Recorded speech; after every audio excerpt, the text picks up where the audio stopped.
¿Qué tenemos que recordar un poquito de la clínica cardiovascular? Es bastante sencilla, es fácil, no hay que hacerse mucha bola. Comencemos primero hablando del ciclo cardíaco. ¿Qué nos van a preguntar del ciclo cardíaco? El ciclo cardíaco se compone de dos elementos, ¿no? La sístole y la diástole, ¿no? Acá vamos a ponerlo un ratito. Acá, sístole y diástole. La diástole es más larga, ¿por qué? Porque es el momento donde el corazón se relaja. Entonces, acá el corazón se está relajando. En cambio, la sístole es más corta porque está trabajando, ¿no? Es como, yo iba a decir, es como nosotros, ¿no? Pero nosotros, ¿qué seríamos? Pura sístole, ¿no? Casi nada de relajo, ¿no?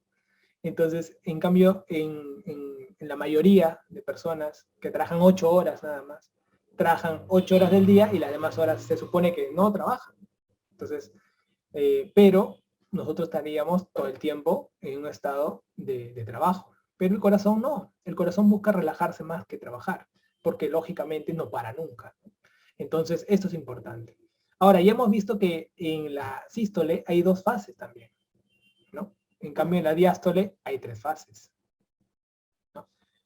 Esto es muy importante para que tú aprendas a diferenciar que la sístole va a tener una primera parte que se llama parecido a la diástole. Se llama parecido porque el apellido es muy parecido, ¿no? La palabra isovolumétrico es muy parecido, ¿no?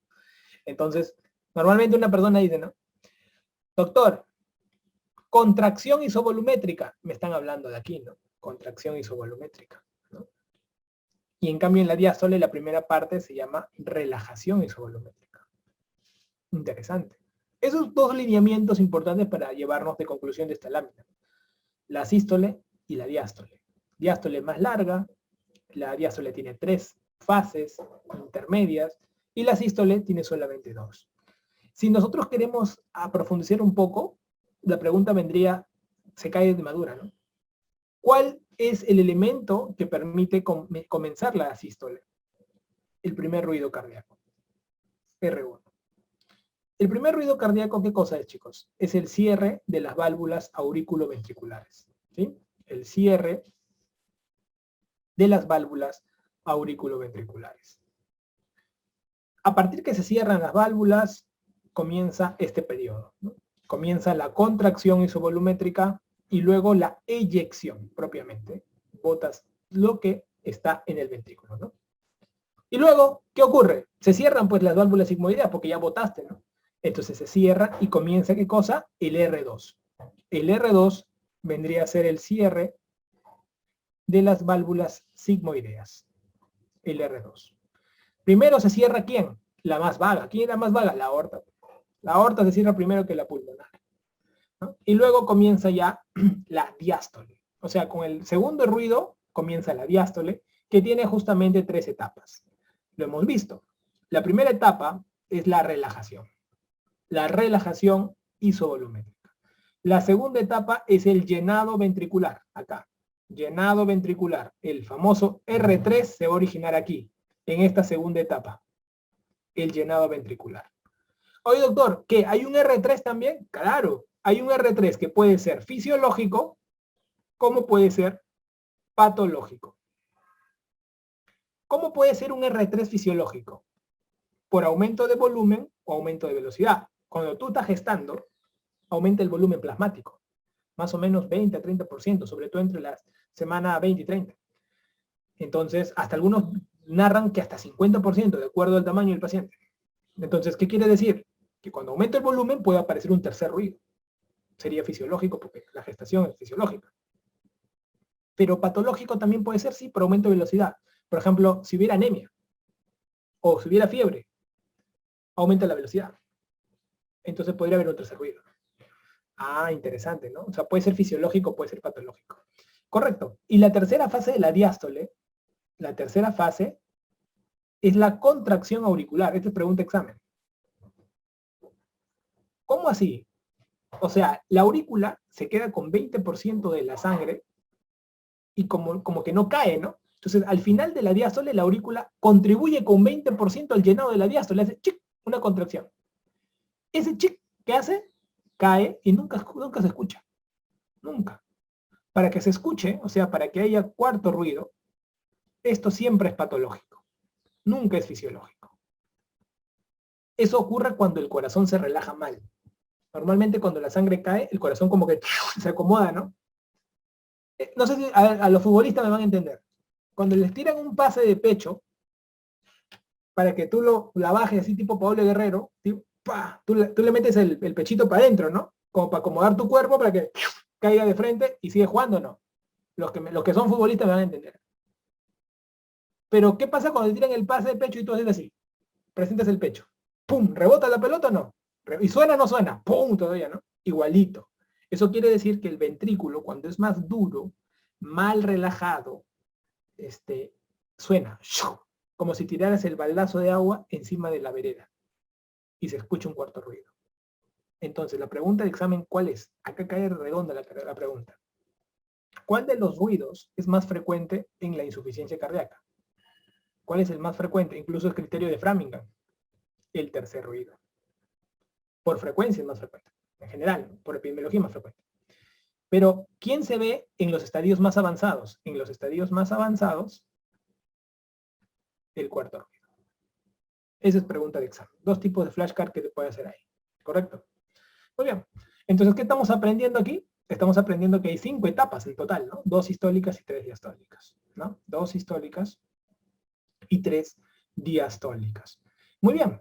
Ahora, ¿qué más tengo que recordar aquí? Tengo que recordar que en la diástole, la contracción auricular aporta 20%. Pero ¿qué pasaría si el paciente entra en fibrilación auricular?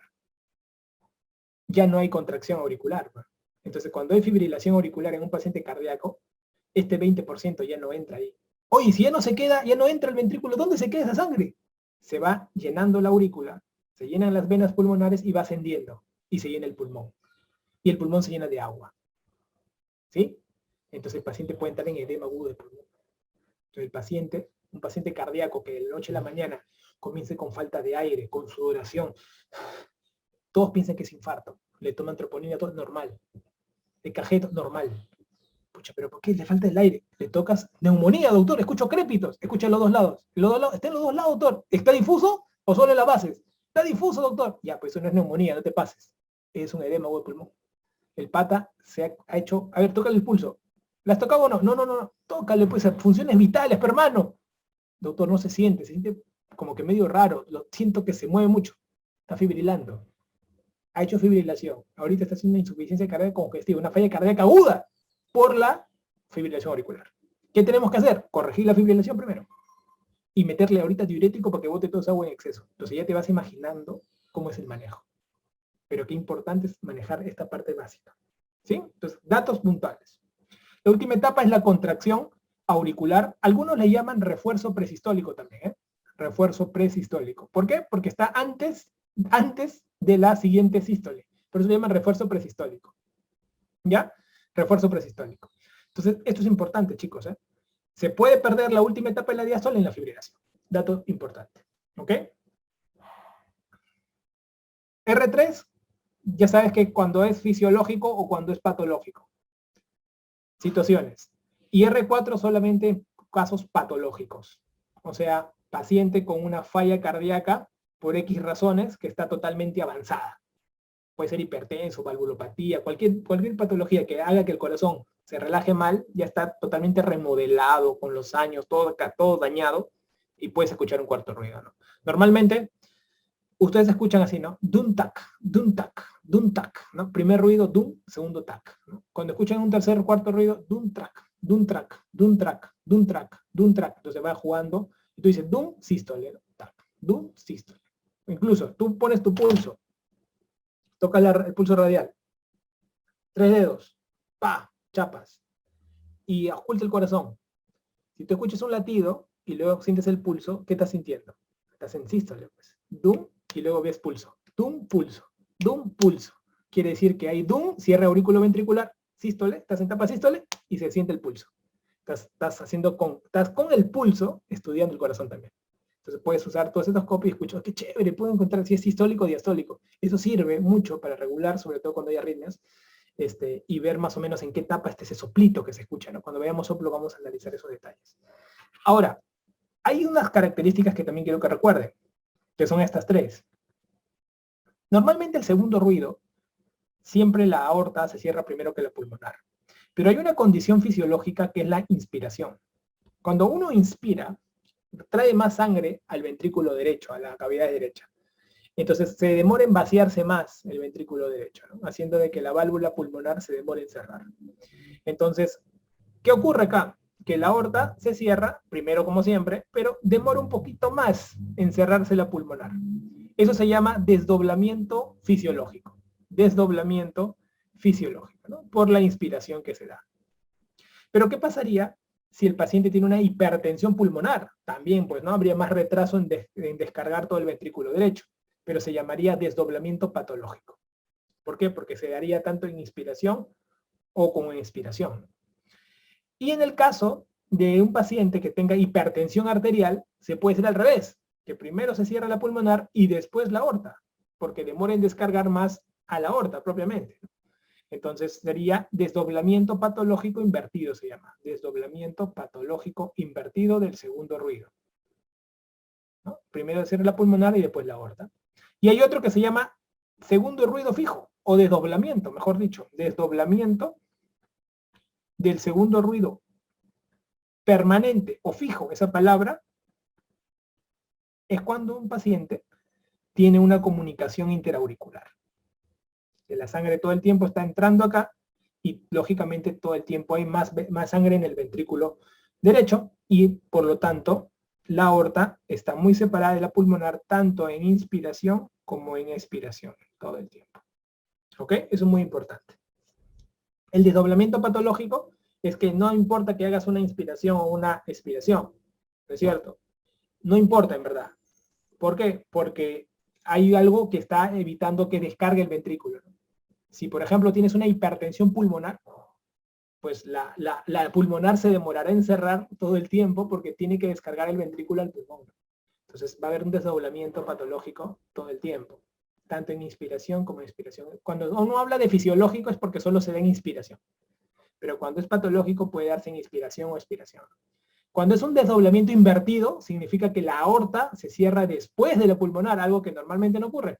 Y esto es cuando el ventrículo izquierdo quiere descargar la sangre y pues hay una presión externa muy fuerte que evita de que pueda descargar y pues la pulmonar se cierra primero y la aorta demora en descargar, se cierra después la válvula aórtica, ¿no? Se llama desdoblamiento invertido patológico, ¿sí? Y el segundo ruido fijo, desdoblamiento fijo, el segundo ruido también le llaman, es cuando todo el tiempo hay una sangre que está llegando al ventrículo que hace que la pulmonar se mantenga todo el tiempo, pues se cierre muy posterior en inspiración, expiración. Este sería un tipo de patológica, pues, ¿no? Esta sería uno de los tipos de esta, ¿no? Del doblamiento patológico. Solamente que acá, acuérdense que se da mucho, es pregunta de examen, por una comunicación interauricular, ¿no? La sangre viene de la izquierda a la derecha y todo el tiempo llena más de sangre. Entonces, como se demora en descargar más el ventrículo derecho, hace que la pulmonar se cierre muy por después de la aorta, se siente clarito el desdoblamiento invertido, el desdoblamiento del segundo ruido, y no importa si es sin inspiración o expiración, no importa. ¿Por qué? Porque al final el flujo es permanente, el hueco está ahí permanente y por lo tanto ayuda mucho en la semiología también. ¿Ok? Con respecto a otros ruidos, recordar nada más que hay ruidos agudos y graves. Con la membrana de tu estetoscopio se pueden escuchar la mayor cantidad de todos estos ruidos. Desde el ruido 1, el ruido 2, se escuchan bien. El tema es que con la campana se escucha mejor el tercer y cuarto ruido, y aparte de los tipos de soplos asociados a estenosis, ¿no? En la membrana, sobre todo las insuficiencias, pero en la campana las estenosis, o sea, ruidos graves, se puede escuchar además. ¿Ok? Igualmente también se puede escuchar los clics. Los clics es cuando se abre una válvula, por ejemplo, ¿no? Clic, clic, clic, es en los clics. Los chasquidos es cuando se abre, pero una válvula ¿de qué tipo? Protésica, ¿no? Los clics son con válvulas protésicas. Y los chasquidos son cuando se abre una válvula biológica, es una válvula tuya, pero calcificada. El chasquido se ve mucho en la estenosis mitral, por ejemplo, no es pregunta de examen, ¿no? Chasquido de apertura de estenosis mitral, clásica pregunta, ¿no? Clásica pregunta. Entonces se puede ver el chasquido, ¿no? En cambio, los clics se escuchan mucho cuando son válvulas protésicas, ¿no? Para que lo tengan en consideración dentro de la evaluación, porque pueden venir estas preguntas, esos términos, ¿no? Nos puede caer en las preguntas de examen y ustedes como que tienen que estar bien familiarizados con ello, ¿ya? Con respecto al pulso venoso, ¿qué tenemos que recordar? Básicamente, el pulso venoso, así como tenemos un pulso arterial que ya vamos a ver, hay un pulso venoso. Ustedes se preguntarán, ¿en qué parte de la cardiología o en qué momento se miden estos pulsos, estas ondas? ¿En qué momento se miden? Bueno, ¿cómo medimos las ondas? En primer lugar, le ponemos un catéter al paciente, miren. Le ponemos un catéter, acá vamos a poner. Y esta es pregunta de examen. Ha venido esto en el examen del año pasado, increíblemente, ¿no? Le preguntaron por qué lugar se coloca el catéter venoso central. Nosotros le enseñamos a colocar catéteres a todos los residentes de primer año en la vena yugular interna. ¿Por qué? Porque es la que menos problemas les va a traer, porque es la más fácil de abordar, menos complicaciones. Entonces hay varios abordajes, ¿no? Abordaje interno, externo, posterior, lo que tú quieras. Pero normalmente colocamos en la vena yugular interna. Y luego de la vena yugular interna viene el catéter directo a la derecha. ¿Por qué? Porque te pueden poner vena yugular interna izquierda. No, preferimos la derecha. ¿Por qué? Porque va recta. En cambio, la izquierda tiene que pasar por la vena innominada o tronco brachiocefálico izquierdo. Y mucha angulación. Entonces, siempre preferimos la derecha primero. Esa es pregunta de examen de residentado del año pasado, ¿no? Y esto lo usamos ¿para qué? Para catéteres venosos centrales, cuando queremos poner drogas, y siempre la punta, no te olvides de cualquier catéter, siempre tiene que terminar antes de entrar al corazón. No la vayan a fregar, ¿ah? Si lo meten al corazón, ya saben, ya estimulan al nodo sinusal y por ahí se puede haber una taquicardia. Entonces, o puede hacer una arritmia que pueda generarse, ¿no? Un bloqueo puede ser. Tranquilos, ¿eh? Entonces, por la vena yugular interna derecha, ¿ya? Entonces, nosotros cuando colocamos, por ejemplo, esta es esta forma, es un catéter, por ejemplo, de alto flujo, ¿no? Que se utiliza en diálisis. ¿Por qué? Porque tiene ese tipo de dos salidas, ¿no? Y blanquito, con este triángulo, es característico, ¿no? Pero así igualito también colocamos el catéter venoso central. Al final, la palabra central significa que termina en vasos centrales. El único catéter que logra entrar al corazón, y tiene que entrar obligatoriamente, es el catéter de Swan-Ganz. Ese tiene que entrar al ventrículo derecho, inflamos la bolita y con la sangre solito lo empuja hacia la arteria pulmonar y lo enclava en una de las ramas. Y ahí van a escuchar ustedes hablar de la presión de enclavamiento pulmonar, o PCP. Esa presión de enclavamiento pulmonar nos mide la presión indirecta de la aurícula izquierda. ¿Ok? Medición indirecta de la aurícula izquierda, la PCP, presión de enclavamiento pulmonar. Entonces, acuérdense que eso se hace con un catéter más sofisticado, que es el catéter de Swan-Ganz, que lo usamos solamente cuando el paciente está en estado de shock y queremos tomar más medidas para tomar mejores decisiones del manejo del shock, que es un shock más complicado, es un paciente en UCI, ¿no? Pero un catéter venoso central, pues lo manejamos en pacientes que están hospitalizados, ¿no? Hospitalización externa, está tranquilo, ¿no? Entonces lo podemos colocar con guía ecográfica, siempre un catéter se coloca con guía ecográfica, nada de estar haciendo nada, que yo soy lo máximo, no, no hagan eso, ¿ya? Entonces hagan con eco siempre. Con eco todo lo hacen rápido, práctico. Es que no hay complicaciones, muchachos. ¿eh? Si no están llamando, ponen motor a tonterías. Entonces hagan eso. ¿ya? Ahora, si tú tienes un catéter, este catéter lo puedes meter en un sensor, un monitor. Y el monitor te mira ondas. Esas ondas son las ondas venosas centrales. Estas ondas son estas. Mira, hay una onda para arriba primero, luego hay una onda para abajo, luego viene una onda para arriba, una onda para abajo. ¿El doctor no es lo mismo? No es lo mismo. Estas ondas han sido preguntas de examen, clásicamente. ¿no? Incluso tú lo ves así se ve en el monitor, como en esta parte de abajo. Acá incluso te pongo la correlación con respecto a los ruidos. Ya tú te vas a ubicar, ¿no? Si esto le digas, te ubicas tranquilamente. ¿No es cierto? Entonces, eso es importante para que tú lo recuerdes. Pero yo quiero enseñarte qué significa la onda. Eso es lo que más importa. ¿no? Por ejemplo, la onda A es de la contracción auricular. Esa es pregunta de examen. Cuando se contrae la aurícula, aparece la onda A en el pulso venoso. La onda X viene del relax, acuérdate, ¿eh? Del relax. Para que te acuerdes, se relaja la aurícula. Relaja la aurícula. Luego tiene la onda B, V. Yo le pongo así, miren, para que se acuerden. Normalmente es así, ¿no? La B.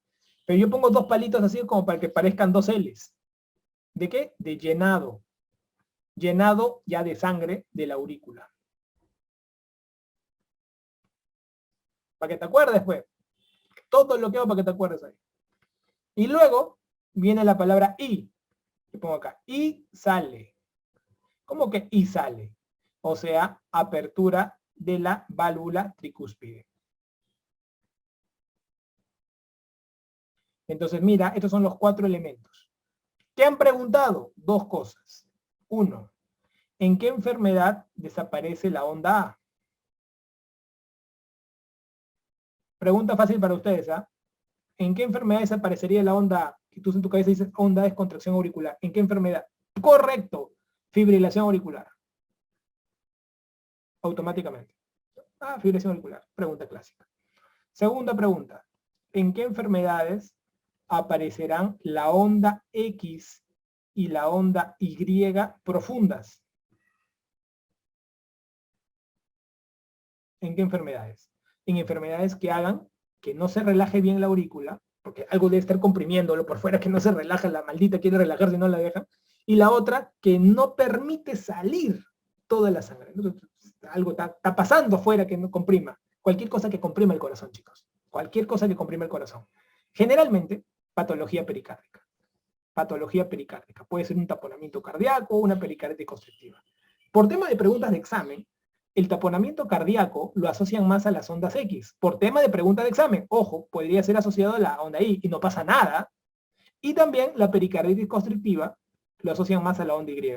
Pero también por pregunta de examen, porque podría ser asociado también a la onda X. O sea, no es que este para mí nomás y no el otro. No, no, no. Patología pericárdica, X y profunda, si se acabó la vaina. Eso es lo que ustedes tienen que manejar. ¿Ya? Eso es lo que ustedes tienen que manejar. Perfecto. Muy bien, muy bien. Entonces, esto es lo que me tengo que llevar, doctor, del mundo venoso para mis exámenes. Doctor, ¿y el pulso? Bueno, el pulso, ¿qué me tengo que llevar? Del pulso tengo que aprender a tocar pulso. Oye, aprende a tocar pulso, ¿ah? No estés llamando, doctor, estoy impaciente, que no se siente sus pulsos. ¿Qué pulso les has tocado? ¿Cuáles son los pulsos que tienes que explorar en un ser humano? Tú sabes que un ser humano tiene pulsos miembros superiores, miembros inferiores. Entonces, ¿cuál quieres? Tienes que escribir. Primero te voy a decir lo siguiente. Un pulso es la forma de expresión de tu sistema vascular. Él me dice muchas cosas. Pero nosotros en la práctica solamente usamos 2 tipos de pulsos. Todo lo demás son floros para el examen. Es bueno que sepas eso, porque a la hora de la hora, cuando un pata hace el examen, ponte en el lugar del pata que hace el examen. ¿Acaso tú crees que él está analizando qué es lo importante? No, él está recordando qué cosas hace en su vida diaria y le da un componente teórico para que te pueda hacer la pregunta. En otras palabras, lo que aplica en su práctica. Es la tendencia en los exámenes ahora. No es tanto muy teórico puro, sino lo que hay en la práctica. Por eso es importante la evidencia. El cambiar muchas cosas de este curso año a año hace que justamente hablemos siempre de la evidencia y hace que los exámenes te muten. ¿Por qué? Porque los alumnos se saben todas las teorías, pues, pero cada vez te ponen casos clínicos de la práctica, entonces te desafía más, ¿no es cierto? Entonces, miren, si yo tengo un paciente que quiero tocar los pulsos, se tiene que tocar con 3 dedos. El segundo, el tercero y el cuarto dedo. ¡Pah! Chapas y pones tus 3 dedos. Cuando pongo mis 3 dedos, yo tengo que calificar con 2 cruces, le voy a llamar normal. ¿Y cómo sé que un pulso de un paciente está normal? Tócate tu pulso radial y lo comparas con el tuyo, nada más. Si yo veo que hay 3 cruces, diré que el pulso está elevado. Y si veo que hay una cruz, diré que el pulso está bajo. No existe el pulso más menos. Por favor, cuando yo voy a las historias siempre digo, oye, ¿qué es más menos? No sé, doctor, creo que sí, creo que no, o no me friegues. Tú tienes que decirme que mejor pon raya. No hay. Y estamos felices todos. Pero ese más menos no existe. Perfecto, doctor. ¿Qué me van a preguntar, doctor? ¿Miembros superiores o inferiores? Puntualmente, de miembros superiores siempre tienes que poner el pulso radial, el pulso braquial. Siempre. Doctor, el pulso cubital, la mayoría no lo palpa. Se palpa fácilmente, pero la mayoría no lo palpa. Nosotros, por tema de especialidad, sí nos conviene poner cubitales, ¿no? Pero te digo que con que pongas estos 2 suficiente, ¿no? Hay pulso axilar también, doctor, sí, pero no nos palpamos, ¿no? Por un tema semiológico, ¿no? Pero no lo palpamos. Entonces, esto sí. En el cuello, pulso carotidio. Ya sabes dónde palpar el pulso carotidio, ¿no? Deja de estar haciendo síncopes a los pacientes, oye. No se palpa en la bifurcación carotidia, ¿no? Sino, te dije ya, cartílago tiroides, al costado raspa así, ¡za! Y ahí tocas, ahí se toca. Ahí no hay tanta placa bifurcada. Entonces ahí le metes, ¿ya? Y otro, es importante tocar el pulso carotídeo, recontra importante. ¿Por qué? ¿Cuál es tu referencia anatómica acá? Al ojo, el músculo esternocleidomastoideo. El esternocleido está al costadito nomás, está en el borde anterior del esternocleido, de la carótida. Importante. Entonces, son detallitos que uno tiene que tomar en cuenta. Ahora, en el miembro inferior tenemos pulsos, desde la aorta, desde el ombligo, debajo del ombligo se bifurca la aorta.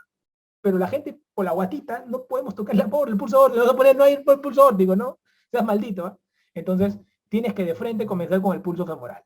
Pulso femoral siempre en las dos piernas, pulso popliteo en las dos piernas, pulso tibial posterior. ¿Dónde está el tibial posterior?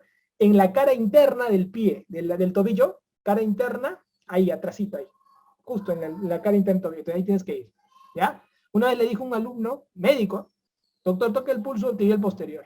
Entonces, nunca había visto él cómo se palpa el pulso tibial posterior. De tu maleolo interno, atrás del huesito, ahí tócate profundamente, ahí está el pulso tibial posterior, ¿ya? Y el pulso pedio, ¿no? Lógicamente, la arteria más importante del pie, el pedio, mitad del pie, ¡fa! Ahí está. Entre el primer dedo y el segundo dedo del pie, trazas una línea, divides al pie entre dos y en el medio está. Al toque nomás, no pierdas tiempo en esa vaina. Y haces una comparativa. Todo esto es para que al final te pregunten pulsos. A la miércoles. ¿Qué cosa es un pulso? Eso te van a decir. Así de sencillo. ¿Qué pulso debo recordar? De todos los que te voy a poner, quiero que recuerdes el pulso paradójico. El pulso paradójico aparece en varias enfermedades.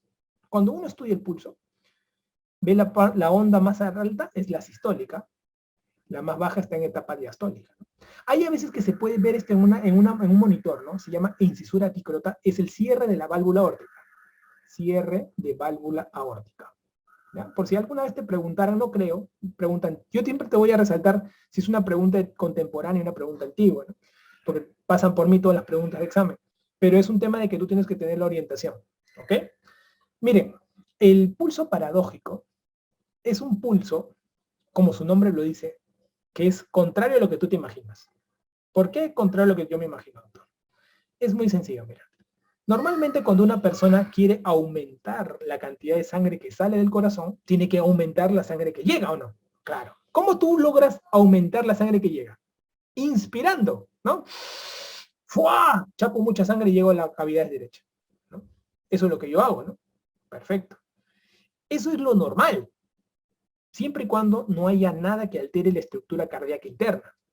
¿Qué pasaría si yo inspiro, pero yo sé que atrás, afuera del corazón, hay estructuras que están comprimiendo el músculo ventricular? Por ejemplo, un taponamiento cardíaco.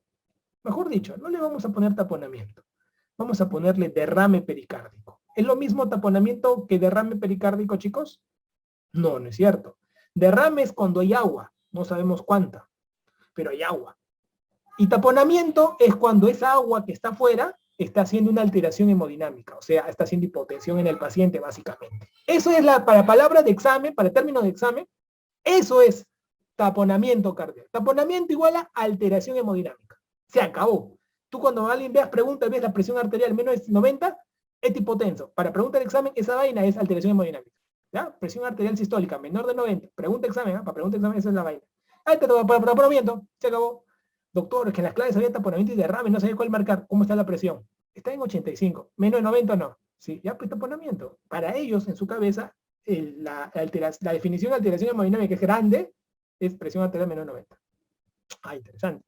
Entonces imaginemos que hay un derrame pericárdico, pero el derrame pericárdico ya está ocasionando en nuestro querido paciente una disminución de la presión arterial, menos de 90, es sistólica. Entonces, ¿qué está ocurriendo? Hay algo que está comprimiendo por fuera. Entonces, cuando uno inspira, lo normal es que aumente, ¿no? La salida de sangre que vaya a salir, ¿no? Pero, ¿qué pasa?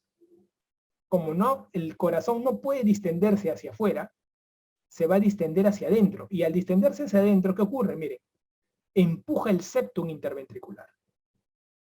Al hacer eso, el ventrículo izquierdo se llena con menos sangre, ocasionando una caída de la presión arterial sistólica más de 10 milímetros de mercurio durante el proceso de la inspiración. Eso no es lo normal, ¿no? Así es. Entonces, cuando tú veas un paciente que tiene un pulso paradójico, esto como yo te pongo con presión arterial, todo, pero si tú ves que el pulso cae cuando uno inspira, ellos en la práctica lo asocian a una enfermedad que está haciendo un taponamiento cardíaco. O también cualquier enfermedad que haga pulso paradójico. ¿Cuáles son? Nemotecnia, tapón. Las enfermedades que hacen pulso paradójico, ¿cuáles son? Taponamiento cardíaco. Taponamiento cardíaco. Un asma severo. Asma severo. Pericarditis constrictiva. Pericarditis constrictiva. Una obstrucción pulmonar crónica, tipo EPOC, descompensado totalmente en niveles de severidad máximos. Podría ser. Neumotórax, atención. Neumotórax, atención. Pregunta clásica. Ahí tienes 5 alternativas que van a caer de cajón. 5 alternativas que van a caer de cajón. Entonces, esos detalles ustedes tienen que sacarlo. ¿Ya? Repetimos de nuevo. T, taponamiento cardíaco. A, asma, cualquier estado de asma severo. Los máximos sobre todo, pues asma verdaderamente severo, pues no clasificación de gravedad severo, ¿no? Verdadero. Pericarditis constrictiva. O cualquier enfermedad obstructiva crónica, tipo EPOC, por ejemplo. ¿Ok? Y neumotórax, atención. Esto, recuérdenlo por favor, porque son preguntas que han venido 20.000 veces. Y la gente falla. Eso quiero que por favor lo tengan en cuenta. Ahora, quédense con el pulso paradójico, es el pulso más preguntado. Segundo pulso más preguntado en la historia. El pulso parvus tardus. Vamos a ponerlos acá en orden para que los puedan dominar. Doctor, ¿dónde encuentro? Solamente lo vas a ver en una enfermedad en cualquier pregunta. Estenosis aórtica severa. Estenosis aórtica severa. ¿Ok? Ojo, no te digo yo estenosis aórtica, te digo estenosis aórtica severa. O sea, tiene que ser severa. Si no, no se nota. ¿Ok? Todos los niveles de cualquier enfermedad son severos en este grupo. Nadie dice, ay, mira este pulso, qué interesante, de la estenosis aórtica. No, no, no, no. Es de la estenosis aórtica severa. Habla con propiedad, oye. Entonces tienes que dominarlo. Tercero, pulso Zeller. También característico, o pulso en martillo de agua. Pulso Corrigan, pulso Zeller, pulso en martillo, todos. El de martillo de agua es el más llamativo, porque el de martillo de agua es acá lo voy a poner, el pulso de Corrigan o pulso en martillo de agua. O sea, como un martillazo así, ¡pah! ¡Pah! Lo sientes fuerte, ¿ah? En la insuficiencia aórtica severa. Insuficiencia aórtica severa. Acuérdate, ¿ah? Severa. Yo cuando palpé la primera vez, R1, cuando palpé una insuficiencia aórtica severa, no les miento. Miren a mí, ahí que se pueden ver ustedes mi mano. Miren cómo mis dedos hacían. Así lo hacía. Lo empujaba, lo levantaba mi mano, el pulso. Típico de la insuficiencia aórtica severa. ¿Ok? El pulso Zeller, pulso rápido, Zeller, acelerado, rápido, totalmente filiforme. Lo malo de los pulsos Zeller, así, que lo puedes ver en varias situaciones que aumentan la velocidad. Hipertiroidismo, ¿no? Asociado a cualquier cosa que aumente la velocidad. ¿Sí? Y cuando ves el Zeller, muchas veces tiene un hijo, ¿no? Que es el filiforme. El Zeller filiforme es cuando, o filiforme puro, es cuando estás hipotenso. No puedo decir chocado, porque chocado es un espectro de varios detalles, no solamente de la hipotensión. La hipotensión es más disfunción orgánica. Entonces, yo tengo que tener en cuenta que cuando yo tengo un paciente con baja presión, siento despacito, filiforme. Y rapidito. Típico, pues, ¿no? Típico. Entonces, a recordar. El pulso bisferiens es, diferencia con el dícroto, ¿cuál es? Que el bisferiens hace 2 picos en sístole, en cambio el dícroto es un pico en sístole y un pico en diástole. Ambas situaciones pueden encontrarse en patología aórtica. ¿Por qué digo en general patología aórtica? Porque no, ni la estenosis ni la insuficiencia son tan dueños de uno o de otro. Patología aórtica. ¿Ok? Tanto en estenosis como en insuficiencia podrían trabajar un bisferiens, un dícroto. Por lo tanto, no es importante, nunca ha venido, incluso en exámenes extranjeros de cualquier tipo, de cualquier país, tampoco le dan importancia. Pero dentro que recordar, sí, cosas que me van a preguntar, ¿no? Paradójico, parvus tarbus, filiforme, de todas maneras. Y el martillo de agua de la insuficiencia aórtica severa. Y lógicamente dejo acá al final al alternante. Probablemente en la práctica sea lo que más vemos en un servicio de cardiología. ¿Por qué? Porque es un pulso que primero tiene fuerza y luego se va la fuerza. Y luego tiene fuerza y luego se va la fuerza. Y luego tiene... ¿Y por qué ocurre eso? Porque es un corazón tan dilatado que se contrae y luego le queda poca sangre y como tiene arritmia, bota lo poco que hay y luego se vuelve a contraer, se vuelve a llenar con lo que quedaba del anterior y hace un desorden. Esto se llama pulso alternante y se ven estadios muy avanzados de la insuficiencia cardíaca. Insuficiencia cardíaca avanzada. O sea, esas fallas estructurales, clasificación falla cardíaca tipo D, ¿no? O sea, totalmente ya esperando el paso para lanzarte, como se dice, a la asistencia ventricular, ¿no? No, el Zeller es rapidez.